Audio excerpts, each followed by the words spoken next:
begin this morning with a major disruption on one of the busiest stretches of highways in the entire country. A section of I-95 in Philadelphia collapsed over the weekend. Investigators are still working to get to the bottom of that collapse exactly, but they say it was caused by a tanker truck fire underneath that stretch of the highway. Authorities are also saying people in the area better prepare themselves for a travel nightmare because these repairs could take months. Here's NBC News correspondent Emily Aketa with more. Hey there. Well, you can see the southbound section of I-95 behind me charred out from flames. On the other side, the northbound overpass is completely gone. Crews now working to clear out 500 tons of debris and doing so with extreme caution because first responders point out at this stage in the process, we could see a fire still reignite. The governor calling it remarkable devastation that could take months to rebuild. This morning, a disastrous scene of buckled concrete and steel on I-95. Something is ignited. After this elevated northbound section of highway completely collapsed early Sunday, when authorities say a tanker carrying 8,500 gallons of a petroleum-based product burst into flames below. I smelled smoke. It smelled like gasoline, actually. Drivers navigating through massive plumes of smoke billowing into the skies before fire and rescue teams rushing to the scene and the highway shutting down in both directions. We had a lot of heat and heavy fire underneath the underpass. Mark Fusetti was heading south on I-95 when the northbound lanes began to buckle. I hit a bump, went down. My son went on the phone and saw that right where we were, it collapsed. So, I started counting my lucky stars at that moment. Couldn't believe it. There are no reported injuries or deaths from the terrifying incident, say officials, though at least one vehicle remains trapped under the roadway. Authorities are investigating the cause and have not released details on the tanker owner or its driver. Once we get things moved and everything, we can get to the Cedar Park. I-95 runs up the East Coast from Florida all the way to Maine. And this heavily trafficked urban section is critical for daily commuters and interstate commerce, typically carrying 160,000 vehicles a day. Pennsylvania Governor Josh Shapiro says repairs will begin immediately, but could take months. Secretary of Transportation Pete Buttigieg has made it clear that whatever resources would be needed to rebuild I-95 and to do so in a safe and expeditious manner would be provided to us. And already today we're seeing snarling traffic, officials beefing up train capacity and launching a new website, pa.gov/I95 updates to provide alternative routes for drivers. The good news, even with the Delaware River in the area, officials say there have been no significant impacts to the environment or drinking water. Back to you. Emily, thank you. Now to Miami, where final preparations are underway ahead of former President Trump's court appearance there tomorrow. He will be arraigned on charges stemming from the federal investigation into his alleged mishandling of classified documents. NBC News senior Capitol Hill correspondent Garrett Hake joins us now from Miami with a look at what's coming up. Hey, Garrett, good morning. Hey, Joe. Good morning to you. Yeah, the former president is scheduled to travel to Florida today ahead of his arraignment in the courthouse behind me tomorrow. We throw the word historic around, but this will really be an historic hearing tomorrow. A former president facing federal criminal charges from the country he once led. Security ramping up this morning outside the Miami federal courthouse, with preparations underway for tomorrow's arraignment of the highest profile federal criminal defendant in history, former President Donald Trump.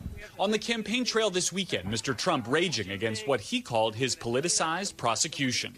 This vicious persecution is a travesty of justice. Biden is trying to jail his leading political opponent. And the man leading it, special counsel Jack Smith. You have this maniac, I call him a deranged person, Jack Smith. Smith has said no one is above the law. We have one set of laws in this country, and they apply to everyone. Law enforcement officials tell NBC News they're concerned that Mr. Trump's rhetoric heightens the risk that extremists could try to disrupt the proceedings.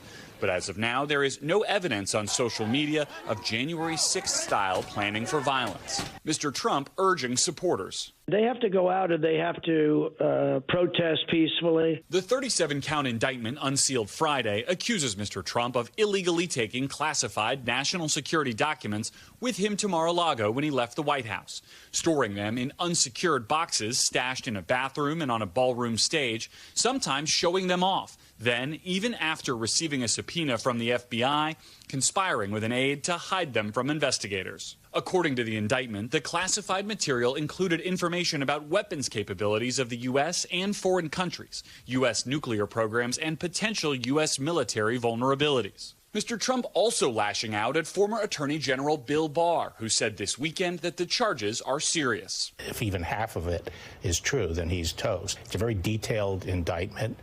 And it's very, very damning. The former president calling his former attorney general a, quote, gutless pig on social media and saying his comments are misinformation. For now, Republican allies and rivals alike are largely standing by the party's 2024 presidential frontrunner. You can't have one faction of society weaponizing the power of the state against factions that it doesn't like. Now, Mr. Trump won't be lingering in Florida following his arraignment. He's planning to fly back to New Jersey, where he's hosting a fundraiser and a political speech at his golf course on Tuesday night. The campaign raised millions of dollars after his first indictment and arraignment in New York a couple of months ago.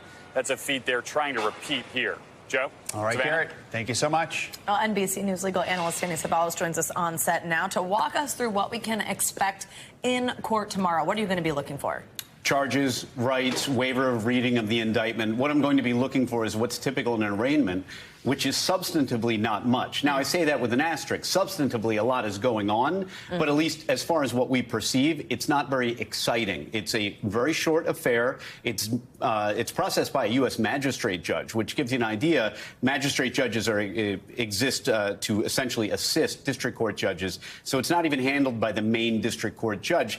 That gives you an idea of how routine these events are. But they do kick off the speedy trial clock. It does herald the formal commencement of a federal criminal case, and the case now begins to move along inexorably to trial. One thing that stands out when we look at the evidence here is this recorded conversation in which Trump admits he did not declassify documents. How crucial is that in this case? Juries love recordings. Juries now have been raised on a steady diet of CSI. They almost come to expect things like recordings, wiretaps, text messages, all kinds of interesting evidence. And the reason that is so compelling is it allows jurors to play detective themselves. They hear a recording, they fill in the pieces, they draw inferences on their own. That is Trump's voice, they'll say, supposedly, and they will draw whatever conclusions the government probably wants them to draw from that tape, which is that Trump knew that he did not declassify documents. I mean, from what I've heard of the tape, it seems pretty apparent right now.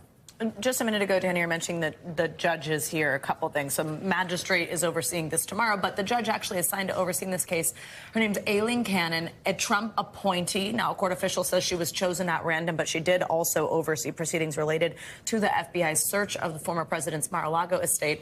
What do you make of that, and what challenges is she facing in this case? First, judges are chosen at random at the federal level, and specifically in the Southern District of Florida. It may be through a computer program, it could be a bingo wheel, it could be anything, but the bottom line is there shouldn't be any allegations that somehow this was magically done to assist Trump. But part two of that is that for folks who are pro-prosecution in this case, they should be happy, frankly. They should not view this as a threat to the sanctity of the trial, because when Trump, as is his wont, starts criticizing a judge for not deciding something his way, like a pretrial motion, he's only going to have himself to look at. It'll beg the question, well, if this judge is supposedly so bad, then why did you appoint her? I don't know that that will stop him. But look, for folks who are interested in justice, this will assure us that Trump has had every opportunity, in that he had a judge who he can't possibly argue is biased against him. So I think that's a good thing for this prosecution and its perception overall. It's a really interesting point. Danny Savalas, as always, thank you. Another U.S. citizen has been arrested in Russia. Musician Michael Travis Leak was detained over the weekend on drug dealing charges. He's the latest American in recent years to be held in Russia. NBC News chief international correspondent Keir Simmons joins us now with more on this. Keir, good morning. Hey, Joe, good morning to you. This will reignite questions over whether President Putin is deliberately pursuing a strategy of effectively taking American hostages, or whether, as Russia says, these are U.S. citizens falling foul of Russian law. Certainly, these arrests could not take place without President Putin's approval. Vladimirovich Putin. Russian President Vladimir Putin at an awards ceremony this morning as American musician Travis Leak becomes the latest US citizen to appear behind bars in a Moscow courtroom. Video shows him denying the charges. I am not admitting to any guilt, and I do not believe that I have done what I've been accused because I don't know what I've been accused of. NBC News cannot verify when the video was made or whether Leak was under duress during the filming. Leak has lived in Russia, making influential rock music. He was even interviewed by the late Anthony Bourdain in 2014. This exchange recorded as a mic fail. No, it's the KGB. They're blocking your signal. I'm quite sure you've had someone on your tail the entire time you've been here. Now, Moscow's court service announcing he is being held on drug-dealing charges, facing a sentence of around 12 years. It's unclear whether US diplomats have been granted access to Leak in prison. The State Department telling NBC News in a statement, when a US citizen is detained overseas, the department pursues consular access as soon as possible.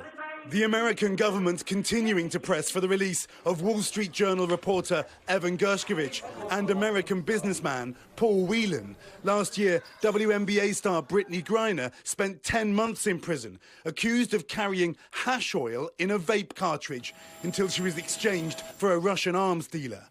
Over the weekend, Russia and Ukraine swapping soldiers. Mum, I'm home, this Russian says, celebrating. While on the front lines, Ukraine's counter-offensive battling to overcome Russian resistance, fighting that will determine both countries' futures.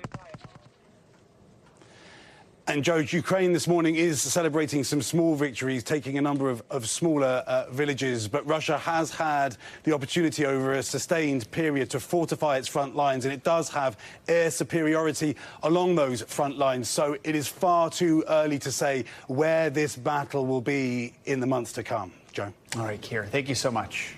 Now let's get a check on your morning news now weather. Joining us now, meteorologist Michelle Grossman with the forecast. Hey, Michelle. Hey there, guys. Great to see you. And we are watching some unsettled weather over the next several days, especially in the southern plains, parts of the Northeast. But you can see even out west, we're looking at some rain. That's where we're seeing the green on the map here. From the Intermountain West into portions of the Rockies, we're pulling off the Pacific Ocean, seeing that moisture there.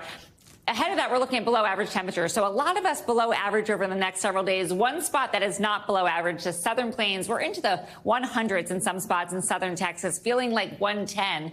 And then severe weather. So we have that warmth in place. We're going to aid those storms with that warmth. Severe storms in portions of the southern plains, especially where you see those darker colors along the Gulf Coast states into the southeast. Also the northeast from the Great Lakes, seeing the chance for some heavy rain. It's much needed, but we have some very dry grounds. When we get the heavy rain, those downpours, we could see some flooding with some of those storms. By Wednesday, we're going to kind of hold on to that rain into the Intermountain West, into the Rockies as well. We're looking at some heavy rain, some severe storms into portions of the Gulf Coast states. Notice really toasty still in Texas. So you're going to need the fans there, air conditioning over the next several days. The Northeast, we're going to be wet once again. We're looking at anywhere from the Northeast into portions of New England, especially the coastal parts of the East. By Friday, we're going to keep rain in place from the northern plains and Midwest into portions of the Southeast as well. Record warm continuing in portions of the southern plains, especially in Texas. Seasonal, dry, and sunny in the Southwest. So a really nice end to your work week in the West. We could see some showers and storms in the Tennessee Valley and more spotty showers in parts of the Northeast. So again, much needed, but we're going to see many days of rain in parts of the East. This is what radar looks like right now. It's really active. It's been active pretty much for the past several hours. It was active yesterday as well. This is where we're seeing some strong thunderstorms, especially where you see the reds and oranges. We're seeing those heavy thunderstorms. We're seeing some plain rain in the Great Lakes. That is stretching down to portions of the southeast. But we are looking at some storms, too, in the southeast, again, denoting where you see those darker colors. We have that severe threat as we go throughout this afternoon into the evening hours. A lot of the country is under the threat for severe weather. 19 million people at risk. The biggest takeaway, we're going to see some very large hail. Could be tennis ball size hail. That could cause some damage. Also some winds gusting over 60 miles per hour. Few tornadoes possible in the southern plains, especially where you see that orange color. Waco, you're included in that, but Dallas, Lufkin, Monroe, even over to Hattiesburg, we could see some strong storms. And notice on the East Coast, too, southern Delaware into southern New Jersey, North Carolina, Virginia could see some storms as well. And then we're looking at heavy rainfall, locally 4 inches in some spots where you see the red. This is much needed rain, guys, especially in the Northeast. We're looking at the chance for that really heavy rain. That could lead to some flash flooding, especially on the dry ground in the Northeast. But 2 inches per hour, looking at some rainfall rates in parts of the South, and that's going to lead to the chance for flash flooding. You just want to be careful as you're out and about. All right, we know you guys will keep an eye on it. Yeah, thanks, Michelle. Sure. Thanks for watching our YouTube channel. Follow today's top stories and breaking news by downloading the NBC News app.